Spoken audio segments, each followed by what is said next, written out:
దేవుని నామమునకు మహిమ కలుగునుగాక. అనుదిన పరిశుద్ధ గ్రంథ పఠనం. ఫిబ్రవరి 28. ప్రార్థన. దయగల తండ్రి, కృపగల దేవ, పరిశుద్ధుడానికి వందనాలు, స్తోత్రాలు. గడిచిన దినముల నీ కృపలో జ్ఞాపకం చేసుకుని మరి ఒక నూతన దినము మా జీవితాల్లో మీరు ప్రవేశపెట్టారు, మీకు వందనాలు. అయ్యా, ఈ దినం వాక్యము ద్వారా మాతో మాట్లాడండి, మమ్మల్ని బలపరచని వినిన వాక్యం మా హృదయాలు ఫలింపచేసి వాక్యానుసారంగా జీవించడానికి కృపను దయచేయమని యేసుక్రీస్తు అతి పరిశుద్ధ నామములో అడిగి వేడుకొనిచున్నాం మా పరమ తండ్రి. ఆమేన్. సంఖ్యాకాండము 34-35 అధ్యాయములు. 34వ అధ్యాయము.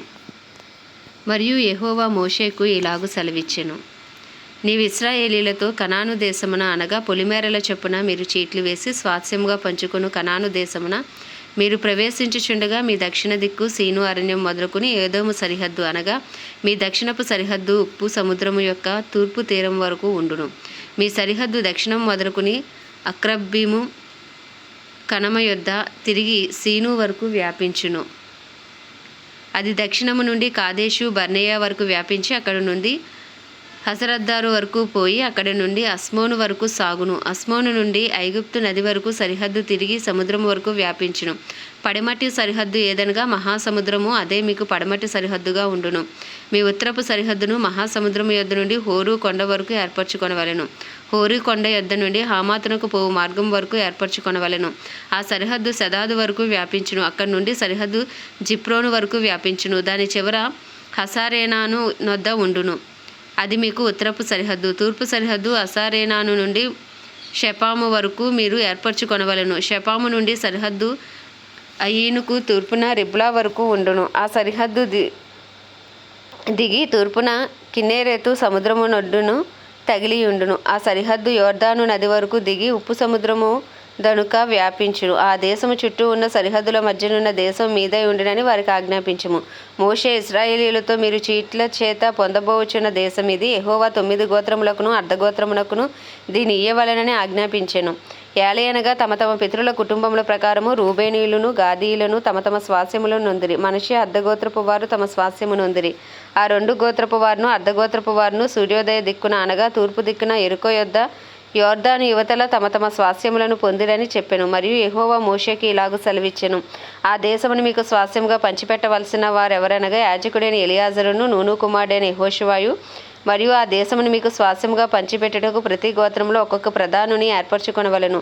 వారెవరనగా యూదావారి గోత్రంలో యెఫున్నె కుమారుడైన కాలేబు, షిమ్యోనీయుల గోత్రంలో అమీహూదు కుమారుడైన షెమూయేలు, బెన్యామీనీయుల గోత్రంలో కిస్లోను కుమారుడైన ఎలీదాదు, దానీయుల గోత్రములో యొగ్లీ కుమారుడైన బుక్కి ప్రధాని, యోసేపు పుత్రులలో ఎఫోదు కుమారుడైన హన్నీయేలు, మనష్షీయుల గోత్ర ప్రధాని, ఎఫ్రాయిమీయుల గోత్రంలో షిఫ్తాను కుమారుడైన కెమూయేలు ప్రధాని, జెబూలూనీయుల గోత్రంలో పర్నాకు కుమారుడైన ఎలీషాపాను ప్రధాని, ఇస్సాకారీయుల గోత్రంలో అజాను కుమారుడైన పల్తీయేలు ప్రధాని, అషేరీయుల గోత్రంలో షెలోమి కుమారుడైన అహీహూదు ప్రధాని, నఫ్తాలీయుల గోత్రంలో అమీహూదు కుమారుడైన పెదాహేలు ప్రధాని. కనాను దేశంలో ఇశ్రాయేలీలకు వారి వారి స్వాస్యములను పంచిపెట్టుటకు యెహోవా ఆజ్ఞాపించిన వారు వీరే.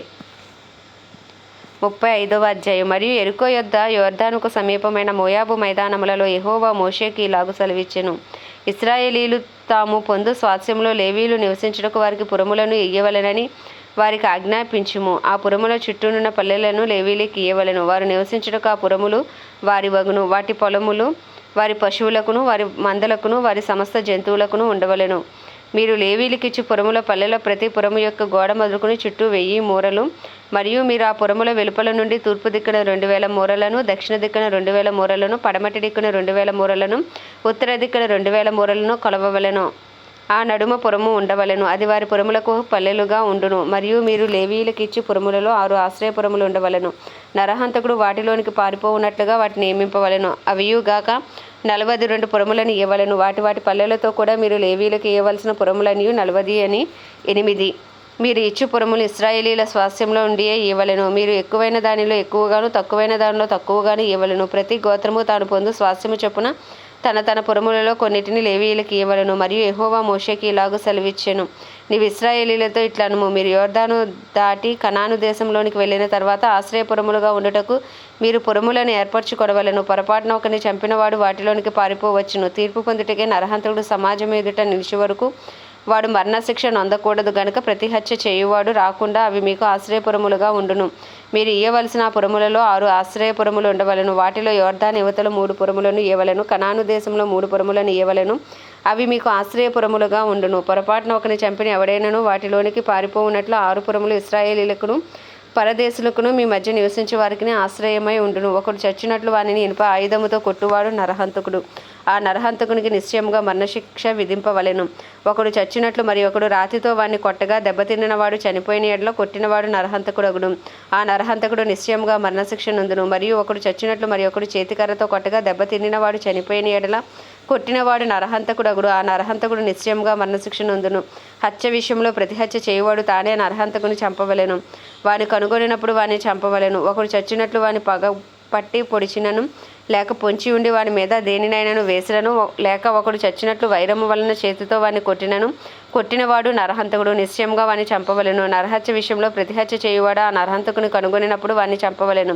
అయితే పగపట్టగా హఠాత్తుగా వానిని పొడిచినను పొంచి ఉండక వాని మీద ఏ ఆయుధమైనను వేసి ఉండను చూడక ఒకడు చచ్చినట్లు వాని మీద రాయి పడవేసినను దెబ్బ తినినవాడు చనిపోయిన ఎడల కొట్టినవాడు వాని మీద పగపట్టలేదు, వానికి హాని చెయ్య కోరలేదు. కాబట్టి సమాజము ఈ విధులను బట్టి కొట్టిన వానికి హత్య విషయంలో ప్రతిహత్య చేయువానికి తీర్పు తీర్చవలెను. అట్లు సమాజము నరహత్య విషయంలో ప్రతిహత్య చేయువాని చేతిలో నుండి ఆ నరహత్యకుని విడిపింపవలెను. అప్పుడు సమాజము వాడు పారిపోయిన ఆశ్రయపురమునకు వాని మరలా పంపవలెను. వాడు పరిశుద్ధ తైలంతో అభిషేకింపబడిన ప్రధాన యాజకుడు మృతునందు వరకు అక్కడనే నివసింపవలెను. అయితే ఆ నరహంతకుడు ఎప్పుడైనాను తాను పారిపోయి చచ్చిన ఆశ్రయపురం యొక్క సరిహద్దును దాటి వెళ్ళినప్పుడు నరహత్య విషయంలో ప్రతిహత్య చేయవాడు ఆశ్రయపురం యొక్క సరిహద్దు వెలుపల వాడిని కనుగొని ఎడల ఆ ప్రతిహంతకుడు ఆ నరహంతకుని చంపినను వాడి మీద ప్రాణము తీసిన దోషము ఉండదు. ఎలయనగా ప్రధాన యాజకుని మృతునందు వరకు అతడు ఆశ్రయపురంలోనే నివసింపవలెను. ప్రధాన యాజకుని మృతి పొందిన తరువాత ఆ నరహంతకుడు తన స్వాస్థ్యమున్న దేశమునకు తిరిగి వెళ్ళవచ్చును. ఇవి మీ సమస్త నివాస స్థలములలో మీ తరతరములకు మీకు విధింపబడిన కట్టడ. ఎవడైనాను ఒకని చావగొట్టిన ఎడల సాక్షుల నోటి మాట వలన ఆ నరహంతకునికి మరణశిక్ష విధింపవలెను. ఒక సాక్షి మాట మీదనే అవనికి మరణశిక్ష విధింపకూడదు. చావతగిన నరహంతకుని ప్రాణము కొరకు మీరు విమోచనా ధనమును అంగీకరింప నిశ్చయముగా వానికి మరణశిక్ష విధింపవలెను. మరియు ఆశ్రయపురమునకు పారిపోయిన వాడు యాజకుడు మృతునందక మునుపు స్వదేశమందు నివసించినట్లు వాని చేత విమోచనా ధనమును అంగీకరింపకూడదు. మీరుండు దేశమును అపవిత్రపరచకూడదు. నరహత్య దేశమును అపవిత్రపరచును కదా. దేశములో చిందిన రక్తము నిమిత్తము చిందించిన వారి రక్తం వలననే ప్రాయశ్చిత్తము కలుగును గాని మరి దేని వలనను కలుగదు. మీరు నివసించే దేశమును అపవిత్రపరచకూడదు. అందులో నేను మీ మధ్యన నివసించుచున్నాను. నిజముగా యెహోవాను నేను ఇశ్రాయేలీల మధ్య నివసించుచున్నాను. ఆమేన్. దేవుడి పరిశుద్ధ వాక్యము మన వినికిడిలో దీవించునుగాక. సంఖ్యాకాండము 36వ అధ్యాయం. యోసేపు పుత్రుల వంశాలలో మాకీరు కుమారుడును మనష్షే మనుమడునైన గిలాదు యొక్క పుత్రుల వంశముల పెద్దలు వచ్చి మోషే ఎదుటను ఇశ్రాయేలీల పితరుల కుటుంబముల ప్రధానుల ఎదుటను మాట్లాడిట్లనిది. ఆ దేశమును వంతు చీట్ల చొప్పున ఇశ్రాయేలీయులకు స్వాస్థ్యముగా ఇవ్వాలని యెహోవా మా ఏలినవానికి ఆజ్ఞాపించెను. మరియు మా సహోదరుడైన సెలోపేహాదు స్వాస్థ్యమును అతని కుమార్తెలకు ఇవ్వాలని మా ఏలినవాడు యెహోవా చేత ఆజ్ఞ నొందెను. అయితే వారు ఇశ్రాయేలీయులలో వేరు గోత్రములు వారిని ఎవరినైనాను పెండ్లి చేసుకొనిన ఎడల వారి స్వాస్థ్యమును మా పితరుల స్వాస్థ్యం నుండి తీయబడి వారు కలుసుకొనిన వారి గోత్ర స్వాస్థ్యముతో కలుపబడి మాకు వంతు చీట్ల చొప్పున కలిగిన స్వాస్థ్యము నుండి విడిపోవును. కాబట్టి ఇశ్రాయేలీయులకు సునాద సంవత్సరము వచ్చినప్పుడు వారి స్వాస్థ్యము వారు కలుసుకొనిన వారి గోత్ర స్వాస్థ్యముతో కలుపబడును గనుక ఆ వంతున మా పితరుల గోత్ర స్వాస్థ్యము తగ్గిపోవుననగా మోషే యెహోవా సెలవిచ్చినట్లు ఇశ్రాయేలీయులకు ఆజ్ఞాపించి ఇట్లనెను. యోసేపు పుత్రుల గోత్రికులు చెప్పినది న్యాయమే. యెహోవా సెలోపేహాదు కుమార్తెలను గూర్చి సెలవిచ్చిన మాట ఏదనగా వారు తమకు ఇష్టలైన వారిని పెళ్లి చేసుకొనవచ్చును గాని వారు తమ తండ్రి గోత్ర వంశములోని పెళ్లి చేసుకొనవలెను. ఇశ్రాయేలీల స్వాస్థ్యము ఒక గోత్రములో నుండి వేరొక గోత్రములోనికి పోకూడదు. ఇశ్రాయేలులో ప్రతివాడును తన తన పితరుల గోత్ర స్వాస్థ్యమును హత్తుకొని ఉండవలెను. మరియు ఇశ్రాయేలులకు వారి వారి పితరుల స్వాస్థ్యము కలుగునట్లు ఇశ్రాయేలీల గోత్రములలో స్వాస్థ్యము గల ప్రతి కుమార్తెయు తన తండ్రి గోత్ర వంశములోనే పెళ్లి చేసుకొనవలెను. స్వాస్థ్యము ఒక గోత్రములో నుండి వేరొక గోత్రమునకు పోకూడదు. ఇశ్రాయేలీల గోత్రములు వారి వారి స్వాస్థ్యంలో నిలిచి ఉండవలెను. యెహోవా మోషేకు ఆజ్ఞాపించినట్లు సెలోపేహాదు కుమార్తెలు చేసిరి.